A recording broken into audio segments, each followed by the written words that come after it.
La crise requin, 10 ans qu'elle sévit chez nous. Le commentaire de Jean-François Nativel, fondateur de l'OPR, l'Océan Prévention Réunion.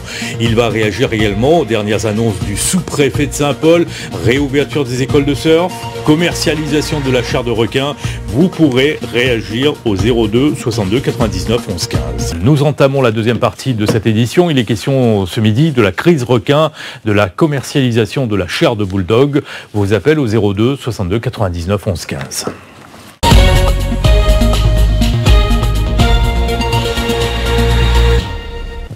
Pour nous accompagner, Jean-François Nativel de l'OPR, l'Océan Prévention Réunion, bonjour. Bonjour.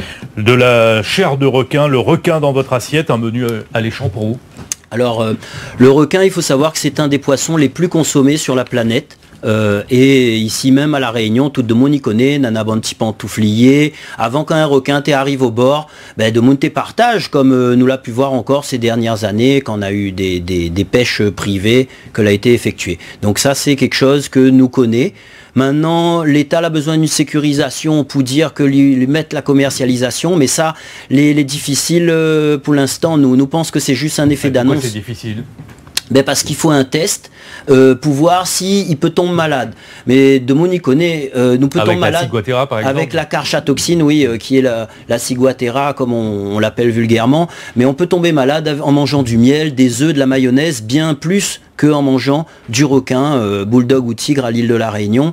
Et voilà, je disais, c'est un poisson très pêché. Rien qu'en France, c'est 4 millions de requins qui sont tués pour être mangés chaque année. Roussettes, veau de mer, émissoles, chiens de mer. Et ça gêne personne. Nous, ici, pour quelques requins, ça soulève des... Le requin, vous le mangez comment, vous, en curry, Alors, moi, j'ai une recette, là, j'ai une recette que j'ai eue dernièrement avec quelqu'un dans les Hauts qui est très bonne, c'est en zachar. Donc on fait revenir les oignons, l'ail, le gingembre, on met le requin émietté qu'on a fait bouillir et après on met un peu de vinaigre, quelques gros piments et franchement...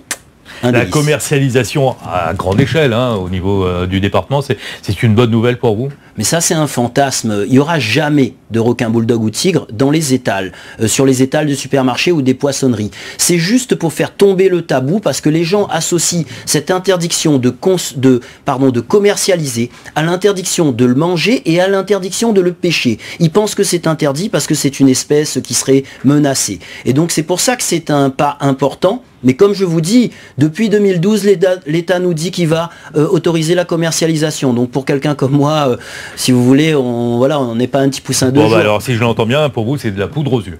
Pour moi, oui, on verra, peut-être, on aura résolu le Covid avant de résoudre la crise requin et avant que l'État lève cette interdiction ou l'interdiction de baignade. L'autre annonce du sous-préfet de Saint-Paul, Olivier Teinturier, la réouverture de 3 écoles de surf à La Réunion. Là aussi, pour vous, c'est de la poudre aux yeux? Écoutez, quand vous avez les moniteurs des écoles de surf qui n'y croient même pas à cette mesure, là aussi, c'est pareil. Pour mettre en place des créneaux d'entraînement avec des écoles, il faut pouvoir prévoir ses effectifs, il faut prévenir les personnes. Or, l'océan, c'est un milieu qui est fluctuant. On ne peut très difficilement d'avance prévoir ces créneaux. Et il y a des fois où la mer, si elle est mauvaise, eh bien le moniteur ne pourra pas faire son cours. Le gamin qui arrive, qui a déjà mis sa crème, etc., qui se retrouvera sur le bord, qu'est-ce qu'il fera? Il risque d'aller se mettre dans l'eau quand même et de prendre des risques. Et on a déjà vu ça dans le passé. Donc c'est une bonne initiative, mais c'est pas quelque chose qui pourra redevenir comme avant de façon normale tant qu'on aura l'interdiction. À vous entendre, attendez, je vais être un peu provocateur, à vous entendre, on dirait que toutes les décisions qui sont prises ne sont pas bonnes. Pour vous, qu'est-ce qu'il aurait fallu comme décision, comme mesure alors? Mais écoutez, depuis 2011, l'État n'est pas là pour protéger les Réunionnais, mais il est là uniquement pour protéger ses intérêts. Et ça, on le voit bien, 20 millions d'euros dépensés, vous vous rendez compte? Il y a rarement eu un tel gaspillage d'argent public alors que les solutions sont simples. L'État gère ça de façon politique. De temps en temps, tous les 2 ans, là pour les 10 ans, allez, on annonce quelques éléments. L'opinion pense que les choses vont bien, que c'est sécurisé. Je discutais avec votre invité tout à l'heure, il pense que les gens sont sécurisés dans l'eau, les gens qui voient, et je lui expliquais que non, il n'y a pas de sécurisation, c'est juste quelques créneaux ponctuels qui concernent qu'une vingtaine de personnes à chaque fois, alors qu'on est à plus de 1000 pratiquants qui sont retournés dans l'eau. Et je finirai, on ne peut pas se satisfaire de cette situation, de ces annonces et ce bilan, quand on connaît les conséquences économiques, sociales et humaines de la crise requin. Avec nous ce midi, Gérald, par téléphone. Bonjour, une question pour Jean-François Nativel. Oui, bonjour. Excusez-moi, il vient d'annoncer qu'en métropole, ils mangent telle ou telle variété de requins. Mais est-ce qu'on a ces variétés-là, nous, sur l'île? Alors, on a des variétés qui se rapprochent, notamment les émissoles. On a ces requins qui sont petits et effilés, qui se pêchent la nuit ou par grande profondeur. On appelle ça, oui, c'est voilà, ce type de requin-là. Mais en France, si vous voulez, quand je précise cet élément-là, c'est parce que beaucoup de gens s'arrêtent au nombre de requins tués. Effectivement, on tue une 50aine de requins à La Réunion pour sécuriser et ça fait monter les gens dans des tours, on crie au massacre, à l'écocide, etc. Alors qu'en France, on en tue 3 à 4 millions chaque année pour les manger. C'était à ce niveau-là qu'il y avait la comparaison. Maintenant, je finirai avec ce monsieur, puisque vous savez, ici c'est interdit, à l'île de La Réunion. Eh bien, il n'y a pas une semaine, aux Antilles, il y a un requin-tigre qui a été pêché accidentellement. Il a été vendu à un poissonnier qui l'a mis sur les étals et la France ne dit strictement rien. Alors soi-disant on vous dit que c'est des requins migrateurs, mais partout dans le monde on en mange du requin tigre et bulldog. Il n'y a que à l'île de La Réunion où existe cette mesure, même pas à Madagascar. Jean-Pierre, bonjour. Carl, bonjour monsieur l'invité du Jean-François Nativelle. Jean-François Nativelle. Oui. Ben, je dis bravo, bonjour monsieur Souprayen, je dis bravo à monsieur Jean-François Nativelle pour le simple petit rayonné qui défend certaines causes et qui a la connaissance, qui a vécu, qui a la connaissance de ce qui se passe à La Réunion. Je souhaite qu'il y a beaucoup de rayonnés qui vont faire comme lui, comme monsieur Jean-François Nativelle, dénoncer certaines choses ici à La Réunion. Il faut pas cautionner tout ce qui est qui sort des grosses têtes, des énarques, des technocrates. Ils arrivent ici, là, comme on dit, les rayonnés, les goyaves de France, ils savent tout, ils connaissent tout. Mais finalement, ils nous foutent dans la merde. On ne sait plus où on est. Très bien, Jean-Pierre. Oui. Merci pour votre commentaire. Je suis un peu dire, monsieur Pascal Souprayen, je vous ai vu grandir, je vous ai vu net, je vous ai vu grandir. Mais ou bien je dirais trop, ou bien je dirais pas assez. Vous en avez dit suffisamment ce midi sur Réunion la Première. Oui. Merci beaucoup, Jean-Pierre. Bonne journée à vous. Luc nous attend au téléphone. Luc, bonjour. Oui, bonjour. Oui, votre commentaire. Oui, bonjour. Et voilà, je vous pose la question de M. Nativelle. Oui. Combien l'argent qu'il dépense, l'État il dépense pour la sécurité des requins et La Réunion? Mais pourquoi ça dépense tous ces argents-là peut-être pour 500 ou 300 personnes pour faire ces plans à voile? Mais moi-même, je trouve que le requin, lui, est dans sa place, il est dans la mer de sa place. Maintenant, il dit comme ça pour manger. Il ne parle pas manger. Le chien, parce qu'on court là, il n'y a pas aucun requin qui attaque l'autre. Mais par contre, les personnes qui ne respectent pas les heures, ils savent à n'importe quelle heure, ils savent à n'importe quelle ça. Et quand les requins ils mangent les autres, ils disent ça, voilà, le tien sur le mer, il ne le fait pas. Moi, je dis comme ça, encore une fois. Attention, je dis comme ça que M. Nativelle, c'est pas pour le requin, de discuter. De prendre discussion, il n'y a pas de place pour la politique. Voilà. Merci, Luc, pour votre commentaire, M. Nativelle. Alors, le commentaire de ce monsieur-là, si vous voulez, déjà je tenais à remercier l'auditeur précédent pour son propos et je lui dis qu'effectivement, voilà, j'ai été amené par mon combat à me retrouver même en menotté pour avoir baigné des gens et je dénonce régulièrement ces hauts fonctionnaires, des sous-préfets qui arrivent et qui en l'espace de 2 mois vont vous expliquer la mer, les requins, le rougail saucisse et ils vont vous donner les plans des meilleures randonnées. Bon, à un moment donné, ça suffit. Maintenant, pour revenir à ce monsieur-là, il faut qu'il comprenne bien que l'enjeu, c'est pas simplement ces 300-500 personnes, puisque déjà, monsieur, les études montraient qu'il y avait entre 20 000 et 40 000 personnes dans les années 2000 qui avaient une planche chez eux. Donc c'est déjà une grosse partie de la population. Mais quand on a une attaque de requin sur une personne, ça a des répercussions qui sont énormes en termes d'image, et c'est pour ça que l'État met en place une politique publique. Après, son propos qui était un petit peu péjoratif sur les aspects culturels, a mis sa cause à l'écréole un petit peu. Vous connaissez, depuis moi les petits, mon bon parent, il dit à moi, rentre pas dans la mer. Et comme il cause avec les anciens, il dit à moi, ah non, la mer, c'est le diable. Et même quand on regarde dans la Bible, effectivement, la mer, c'était un milieu mystérieux, dangereux, etc. Donc, on a toujours eu, il y a l'île de la Réunion, parce que nous avons un océan extrêmement mauvais, n'a souvent petit pêcheur, ça va, n'a toujours eu un interdit moral. Rentre pas dans la mer, ça l'est dangereux, ça l'est papou, on comprend. Et donc, quand le préfet, là, il arrive, lui mettre son interdiction réglementaire, et ben, tout de monde, il dit, alléluia, ben voilà, enfin, l'État va dans le sens d'une croyance, d'une ancestralité. Et moi, je me bats, monsieur, pour la Réunion de demain, parce que tous les territoires français et dans le monde, que ce soit en Inde, en Martinique, on s'ouvre sur la mer. Et je me bats pour ça. Et je me suis battu pendant 10 ans de toutes mes forces pour essayer de réconcilier le Réunionnais avec l'océan, avec cette approche moderne. Et au lieu de ça, l'État a laissé créer un fossé. Et ce monsieur traduit le fossé plus que jamais. On est dans une approche désormais de la mer à l'île de la Réunion qui est celle du, non pas du 20e siècle, mais presque du 19e siècle. Je suis enseignant, nos jeunes ont peur de l'océan, bien plus peur que leurs parents. Marie-Thérèse, bonjour. Merci d'avoir patienté. Votre question ou un commentaire? Bonjour, monsieur Soprayer et monsieur Nativelle. Bonjour. Je ne vais pas pouvoir rester longtemps. Écoutez, bravo quand vous dites que vous êtes contre l'État. Mais vous êtes l'État, vous représentez l'État, monsieur Nativelle. Je ne comprends pas du tout vos interrogations aujourd'hui. En tout cas, ce que je peux vous dire, je suis contre qu'on pêche les requêtes. Voilà. Très bien. Alors, on ne peut pas accepter ce genre de choses, monsieur Nativelle. Vous dites que la mer est dangereuse. Non, monsieur Nativelle. Moi, mes grands-parents ne m'ont jamais dit ça. La mer est ouverte, il n'y a pas de problème. Mais il faut respecter la mer. Très bien, Marie-Thérèse. Alors, je peux répondre tout de suite, comme on n'a pas beaucoup de temps. Oui. Là, c'est le parfait exemple, vous voyez, de la caution environnementale. N'a beaucoup de monde la Réunion, là, d'un coup, zot la découvre à zot un amour pour les requins. Demande à zot pourquoi, parce que n'a beaucoup, ils rigolent, et ils mangent bonnes oreilles, ouais, dans l'imaginaire, donc pour zot, c'est un instrument de châtiment.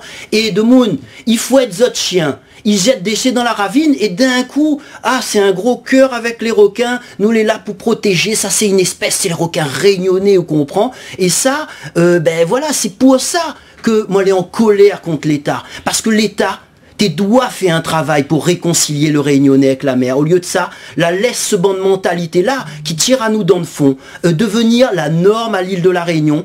Et moi, l'a fait ma part du boulot depuis 10 ans. Donc maintenant, m'y change de registre. Effectivement, comme a dit le monsieur, m'y lance à moi un petit peu dans la politique, mais inquiète pas, hein, s'il est pas bon, m'y arrête, m'en en a d'autres activités. Et pour finir avec la dame, je ne représente pas l'État, je suis fonctionnaire de l'État, mais j'ai mon droit de parole et c'est ce qui me permet de dénoncer encore aujourd'hui les manquements graves des autorités dans ce sujet. Jean-Pierre de Saint-Denis est en direct sur Réunion la Première. Une question, un commentaire sur cette crise requin, Jean-Pierre? Oui, bonjour. Bonjour. Je vous appelle parce que quand j'avais 10 ans, on a pêché dans des filets sur la mer en Normandie, à Blanc-Sur-Mer. On a eu un chien de mer, un petit. On a mangé en barbecue. Donc voilà. Mais moi je dis que maintenant, le requin, il est chez lui dans la mer. Donc s'il y a eu des attaques de requins, c'est aussi l'imprudence des nageurs, des surfeurs qui ont été surfés où qu'il ne fallait pas, et c'est leur problème. Donc moi je dis le requin il est dans l'eau, c'est à nous de faire attention à lui. Voilà.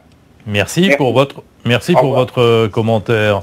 Alors, on a eu la version créole, là on a la version métropolitaine. Vous savez, on a deux obstacles majeurs à la résolution de la crise requin. On a tout le volet identitaire qui considère que la mer, l'usage récréatif de l'océan, ce n'est pas pour le Réunionnais, c'est une pratique zoreille, nous l'a pas besoin de ça. Zot n'est pas content, rentre dans zot case là-bas en métropole. Et on a cet environnementaliste qui est devenu extrêmement fort en métropole. Le gars est capable quand même de pêcher un requin, de le tuer, de le manger, mais après il vous dit il faut pas toucher au requin et c'est des imprudents. imprudence. Le problème des imprudences, je réponds à ce monsieur, il y a eu des études qui ont regardé s'il y avait effectivement des imprudences, et ils se sont rendus compte, une étude de géographie, qu'il n'y a pas de règle à l'île de la Réunion. On a eu des attaques à 9h du matin, à midi, alors qu'il n'y a pas de vague, alors que tous les voyants étaient au vert. C'est simplement le fait de se mettre dans l'eau à l'île de la Réunion qui est devenu extrêmement dangereux, parce que ces mêmes autorités ont transformé les Réunionnais qui jadis étaient comment dire, des prédateurs grâce à la pêche traditionnelle, en enlevant tout ça et en mettant une réserve marine qui exclut totalement les activités de pêche répulsives, eh bien on a laissé nos enfants devenir de simples proies de la chair à requin. Et monsieur, nous ne sommes pas là pour aller vider la mer de ces requins, nous sommes juste là pour préserver des petites bandes littorales pour le développement économique futur de l'île de la Réunion. Monsieur Nativel, face à ce constat, qu'est-ce que vous proposez, vous, pour réconcilier les Réunionnais entre eux et réconcilier les Réunionnais et l'océan? Je pense que c'est trop tard. Ça fait 10 ans que je me bats. On laisse tomber le combat? Moi, pour ma part, je fais autrement maintenant. Vous voyez, j'essaye de porter l'ensemble des injustices. 10 ans, j'ai fait ma part. Donc ça, c'est clair. Je viens là pour faire ce bilan. Mais je suis de moins en moins présent sur ce domaine-là. Je suis tout aussi soucieux du petit handicapé qui n'a pas de rampe d'accès pour rentrer chez lui. De gens qui ont des difficultés pour monter leur dossier. Parce que, de toute façon, l'État a laissé pourrir volontairement le problème, avec l'assentiment généralisé des politiques à l'île de la Réunion, qui sont, plutôt que de faire le boulot de réconciliation, et j'ai demandé que ce soit à gauche, à droite, au centre, au milieu, ils en ont rien à faire, parce que eux, ce qu'ils veulent, c'est des voix, effectivement. Moi, si je voulais des voix, pour répondre au monsieur sur la politique, je ne serais pas sur votre plateau en train de dire des choses qui dérangent et me mettre à dos certains de vos téléspectateurs. On ressent une certaine amertume? Une amertume, oui, parce que on avait les moyens de gérer cette crise rapidement. On aurait pu sauver des vies humaine. Il y a eu des centaines d'emplois détruits. Quand on pense que le sous-préfet ose dire qu'il y en a certains qui ont fait un fonds de commerce de la crise requin. Alors il parle sûrement pour les ONG qui ont gagné en notoriété et donation, mais lui qui, par son intermédiaire, on a détruit un modèle de développement économique, on a détruit des centaines d'emplois, détruit des familles, il ose parler de ça alors qu'il donne 20 millions d'euros en gaspillage pour des méthodes qui ne marcheront jamais tant qu'on n'aura pas remis simplement l'humain en tant que prédateur, parce qu'on ne réinvente pas la nature. Juanito, dernier téléspectateur à réagir. Oui, bonjour. Rapidement, s'il vous plaît. Oui, bien sûr. Alors, rapidement. Bonjour, messieurs. Bonjour. 100 millions de requins est tués chaque année injustement dans le monde. Je dois rappeler que c'est quand même le terrain de chasse naturel des requins. Et nous, on veut faire de la place pour faire un terrain de jeu pour les hommes. Voilà, je trouve ça un petit peu bizarre. Et moi, à ce moment-là, je suis défenseur des requins. Voilà, point bas. Alors, je réponds très rapidement. Monsieur, ce chiffre de 100 millions, il est sorti en 2001, en Floride, lorsque, suite à une vague d'attaques, le directeur du muséum là-bas, Georges Burgess, avait sorti cette rigolade pour réduire, pour tourner à la dérision les attaques mortelles qu'il y avait eu en Floride, qui est totalement épargné d'attaques mortelles là-bas. Donc, ce chiffre de 100 millions, écoutez bien, depuis 2001, tous les ans, on vous dit 100 millions de requins sont pêchés dans le monde. Et le chiffre ne bouge pas. En 2021, on vous dit 100 millions de requins sont pêchés, ou c'est dramatique, 100 millions de requins. Mais si on peut pêcher 100 millions de requins chaque année, vous savez combien de thons on pêche chaque année? Peut-être 1 à 2 milliards. Et pourtant, il y a des quotas, il y a des gestions de stock. Et ce n'est pas à l'île de la Réunion qu'on pêche, monsieur. Si sur 100 millions de requins qui sont pêchés pour l'alimentation partout dans le monde, la pêche préventive représente, avec l'Australie et l'Afrique du Sud et la Réunion, à peu près 1000 à 1500 requins. C'est-à-dire 1/50 millième de cet effort. Et pourtant, vous prenez la peine d'appeler sur un plateau pour clamer votre amour de l'écologie. Mais nous sommes tous écolos, nous sommes tous protecteurs de l'environnement. Et nous levons pas le matin en nous disant qu'est-ce qu'on va pouvoir détruire. Mais là, on a un problème grave. Et ce problème concerne l'ensemble de l'île et surtout notre avenir. Je rappelle à ce monsieur que nous sommes une île et préserver un petit espace de baignade. On a 300 000 km de ZEE. Il nous faut 3 km. Et ça, les gens le refusent. Et qu'est-ce qu'on fait? On laisse la situation en l'état? Non, on va laisser l'État continuer à faire joujou avec la crise requin comme il le fait depuis 10 ans. C'est très bien. Il y a des gens qui en profitent. Et voilà. Et puis les écoles de surf, vous n'y croyez pas non plus? Les écoles de surf, elles reprendront, elles font un 2 créneaux. Mais je peux vous dire, moi je suis pour la levée de l'interdiction parce qu'il y a encore une belle hypocrisie en ce moment. Il y a plus de 1000 personnes dans l'eau tout le temps, en dehors des zones sécurisées. Et ça, c'est scandaleux. Je demande à ce que le préfet arrête de se cacher derrière cet arrêté. Parce qu'il le sait, tout le monde est dans l'eau. tous les magasins sont pleins de planches, ça part comme des petits pains. Et voilà, donc c'est pas parce que on a pris quelques mesures qui ne vont pas résoudre la crise requin. Là, ce sont des mesures pour gérer le risque requin qu'il a pris. D'accord ? Donc on lui demande de passer à la résolution. Et aussi en attendant, parce que ça fait déjà le 11e arrêté provisoire, qui lève cette interdiction, qui ne sert plus à rien, sinon protéger ses propres intérêts. On verra si le préfet entendra ou non votre message. Merci. Merci à vous d'être venu nous voir. En tout cas, le débat est toujours passionné et passionnant. Merci beaucoup. Au revoir.